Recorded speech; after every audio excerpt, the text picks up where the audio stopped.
Deputado Samuel Moreira, que é o relator da reforma na Comissão Especial da Câmara, comentou no Jornal da Manhã aqui da Jovem Pan as críticas do ministro da Economia, Paulo Guedes, sobre seu relatório apresentado na semana passada. Para ele, o ministro ficou descontente com a retirada da capitalização do texto, mas lembrou que o relatório, abre aspas, não é um decreto. Segundo o deputado, a chateação de Paulo Guedes com seu parecer foi especificamente em relação à capitalização, que seria o mais importante para o ministro dentro da reforma. A Câmara começou na manhã de hoje a discutir o parecer do Samuel Moreira na comissão especial que trata do tema, como eu disse. E segundo o presidente do colegiado, o deputado Marcelo Ramos, a oposição concordou em não obstruir a fase de debates. Vamos lá, vamos falar de reforma na Previdência, Vera Magalhães. Pois é, Silvio, agora vai começar uma fase meio chata. A gente vai ter que ter paciência para atravessá-la, porque são mais de 200 os deputados inscritos para falar a respeito do relatório do Samuel Moreira. Então, serão sessões intermináveis de transmissão via TV Câmara, todo mundo ali assistindo, muita repetição de argumentos, muitos argumentos que vão erigir números ali a esmo, sem que se possa contestá-los. Enfim, vai ser uma fase chata, mas é uma fase regimental, não tem como não passar por ela. Se podem encurtar alguns prazos, alguns podem abrir mão aqui e ali do seu tempo como líderes ou como inscritos.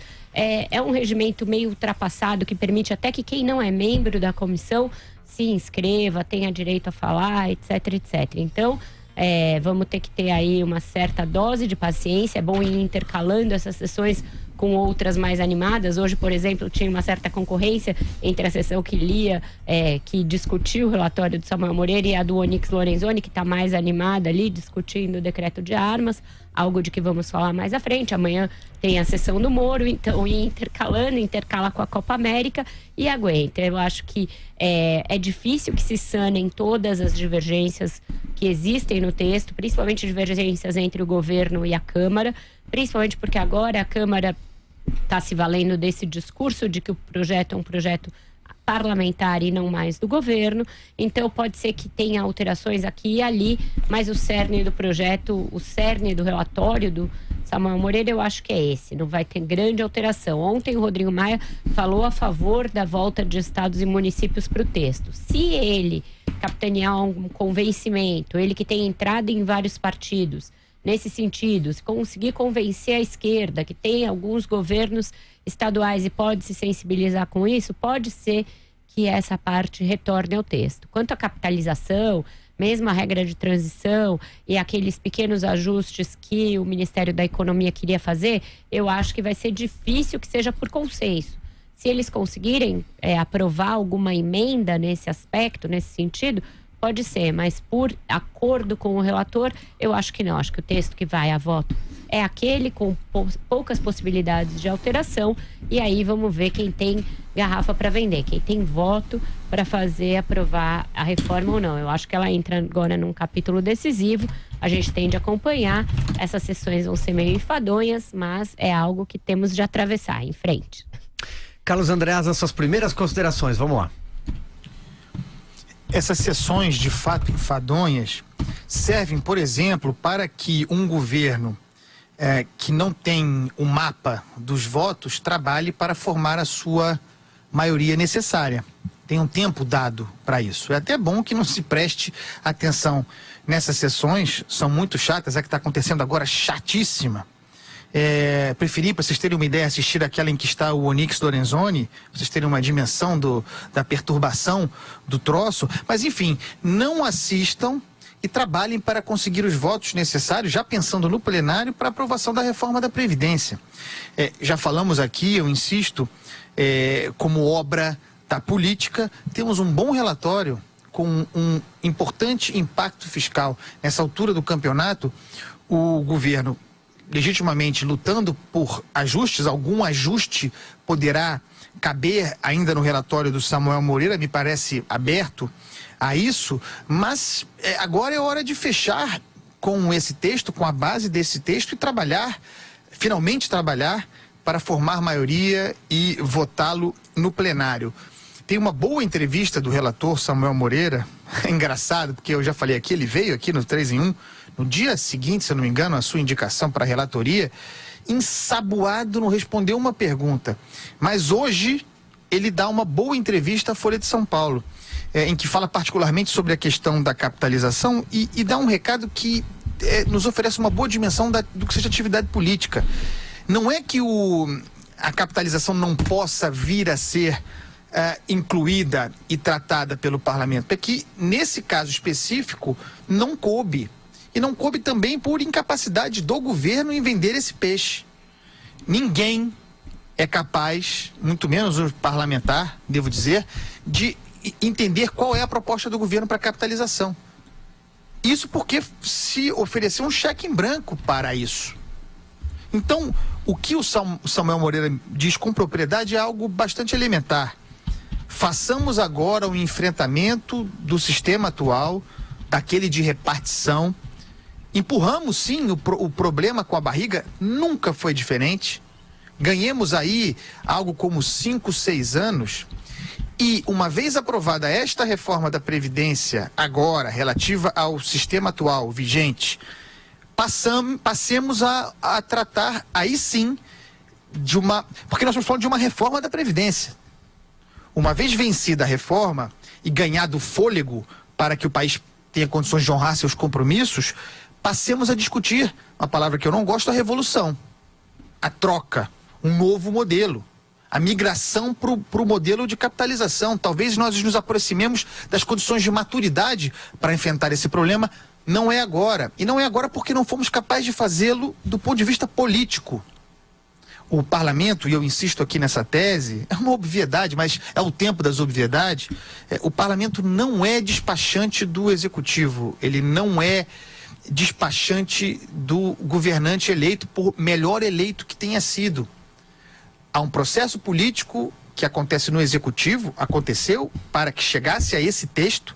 O Rodrigo Maia lembrou com razão do caso dos militares, o modo como, e nós batemos aqui firme naquela ocasião, como foi frouxa a parte relativa aos militares. O Paulo Guedes cedeu uma barbaridade, inclusive em regra de transição, para os militares, muito flexível. Fez política legítimo, criticável e legítimo. E agora, uma vez no parlamento, o mesmo processo acontece. O Congresso, sob suas pressões, porque as pressões existem, inclusive as corporativas, precisamos criticá-las, mas elas existem. Os parlamentares são representantes, inclusive de nicho. Bolsonaro foi durante 30 anos. É legítimo, representou corporações, votou contra a reforma da Previdência muitas vezes, porque representante de corporações é assim mesmo. O parlamento é, em essência, o representante da população. E aquilo que sai dali é decorrência da expressão representativa da nossa sociedade. Então, é o que temos para hoje. É o melhor dos mundos? Não é. Mas o melhor dos mundos não está aqui, nesse que a gente vive. E aí, Alexandre Borges, sua leitura? Olha, esse é um ponto importante do encaminhamento da reforma da Previdência, porque principalmente essa discussão do que seria a essência da maneira de se calcular e de se gerir esses recursos, que é se nós vamos para o regime de capitalização ou o regime de repartição. Por quê? Porque é uma discussão técnica e é difícil explicar, né? Quer dizer, tem a lógica que rege cada uma das duas e por que uma seria melhor do que a outra. Na minha visão, ainda está num momento muito embrionário da explicação para a população do que é cada um, os prós e contras, quais são os argumentos a favor, quais são os argumentos contra. E é nessa hora que entra a liderança muito do governo. Essa história, quando a gente diz que o governo tem que participar mais, tem que articular mais, também é isso, também é ajudar o parlamento, não só a entender as propostas, como principalmente ajudar a explicar essas propostas para os seus eleitores, para os seus distritos e zonas eleitorais, para o seu eleitor, né? Há poucos dias saiu uma pesquisa do Ibope, encomendado pelo Centro de Liderança Pública, o CLP, publicado pelo Estadão, onde dizia que 45% dos brasileiros, eles apoiam capitalização, o regime da capitalização, e 46% o regime de repartição. Seria aí um empate, né? Agora, quantas dessas pessoas realmente entendem cada um, né? Eu fico com dúvida, porque é uma discussão realmente técnica. Você entender que o regime de repartição é esse regime onde entra o dinheiro todo ano e é repartido para pagar, o dinheiro que entra é repartido partido para pagar os benefícios, mas sem uma ligação direta entre quem pagou e quem recebeu, né? Como se fosse um grande, vamos dizer, rachuncho da conta, onde você joga, os contribuintes jogam dinheiro nesse saco sem fundo e a partir daí vai sendo distribuído e pago os benefícios, e o regime de capitalização, que é um regime quase de contas correntes, onde você tem uma ligação entre quem contribuiu, quanto contribuiu, de que jeito contribuiu e quanto este mesmo contribuinte vai receber lá na frente quando ele receber, que me parece, poderia parecer logicamente um sistema de mais responsabilidade individual e também um sistema mais justo. Mas isso não me parece ainda suficientemente explicado e vendido para a população. Então, nessa mesma pesquisa do Ibope, uma pesquisa muito recente, mostra, por exemplo, que há no Nordeste uma resistência ainda grande à reforma da Previdência. Então, quando a gente fala que é preciso participação maior do governo, e é claro que a gente não quer o governo interferir no dia a dia do parlamento, né? E são coisas diferentes. Não é que o governo vai entrar no meio das discussões da votação. Ele vai fazer o que deve ser feito dentro do que seria a boa política, que é o seu ministro da Economia, por exemplo, da Fazenda, vai às comissões, como ele foi na CCJ, como ele vai na comissão especial esclarecer, tirar dúvida dos deputados, mas também, principalmente, o governo patrocinar campanhas de esclarecimento e ir para o debate público. E isso é muito trabalhoso, é complexo, precisa ser espalhado pela sociedade. Não é simplesmente contratar uma campanha publicitária e jogar na televisão, nas mídias de massa, que está tudo resolvido. Não está. Mudança de mentalidade, explicação, é uma coisa mais complicada. Um exemplo clássico, por exemplo, são as campanhas antitabagistas. Elas têm décadas. É claro que elas deram certo, mas deram certo depois de décadas, onde se bateu tanto na tecla dos problemas que o cigarro causa, que houve essa mudança brutal da curva de consumo per capita de cigarro. Mas é muito trabalhoso. Mudar uma percepção, um hábito, uma ideia muito arraigada na população dá muito trabalho. Estou falando até como publicitário, conheço essas coisas mais do que de orelhado, conheço tecnicamente. Então, no caso específico da reforma da Previdência, mesmo eu vendo esse número que aparentemente é um número que a gente deveria ficar feliz, né? Quer dizer, 45% de aprovação do regime de capitalização, que me parece o melhor e o mais avançado. Mesmo assim, ele precisa ser melhor explicado e o governo precisa ir a campo, precisa ajudar não só o Congresso, que essa é, vamos dizer, a etapa fácil, sentar e conversar com os congressistas e explicar e tirar qualquer tipo de dúvida que haja.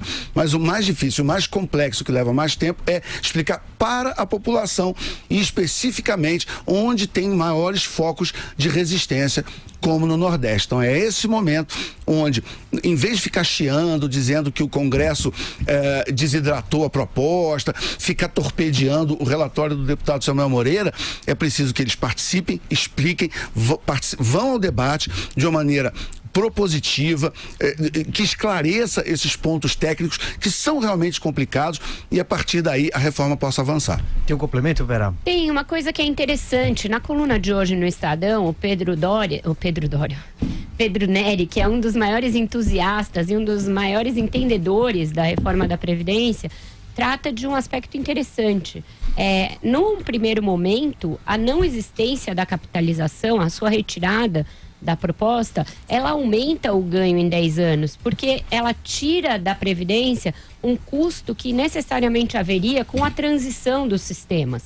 Porque quando você sai da repartição e vai para a capitalização, você faz com que quem vai ainda se aposentar, quem está na ativa, deixe de contribuir para o primeiro regime. E com isso, ele passa a ser financiado apenas com a contribuição de quem já está inativo ou de quem entrou na regra antiga.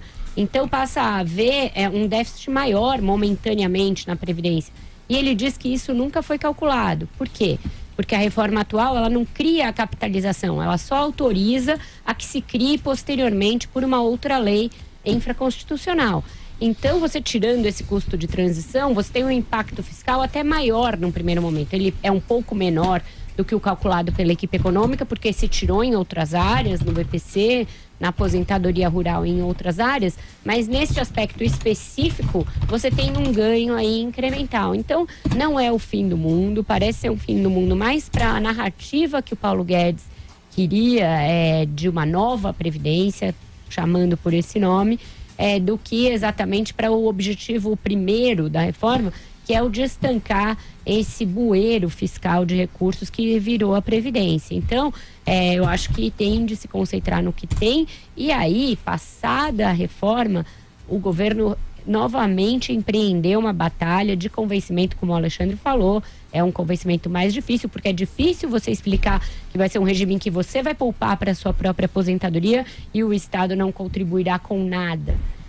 Então as pessoas têm ali uma certa dificuldade, você tem de convencê-las de que esse é o melhor sistema, e aí isso pode ficar para um segundo momento sem que se tenha uma perda fiscal muito grande. Vamos de pacote anticrime agora, reportagem... Desculpa, só um último complemento sobre essa questão da capitalização, rapidamente. Já existe também circulando uma nova proposta para que se tire capitalização desse momento, mas que ela entre depois de um tempo, entre 2025, enfim, aí existe uma também que começa a ser discutido, então também pode ser uma saída para aprovar a proposta atual, o relatório atual, e a capitalização entre alguns anos depois, mas que seja uma proposta de futuro para que num horizonte de 10, 20 anos ela seja plenamente implementada.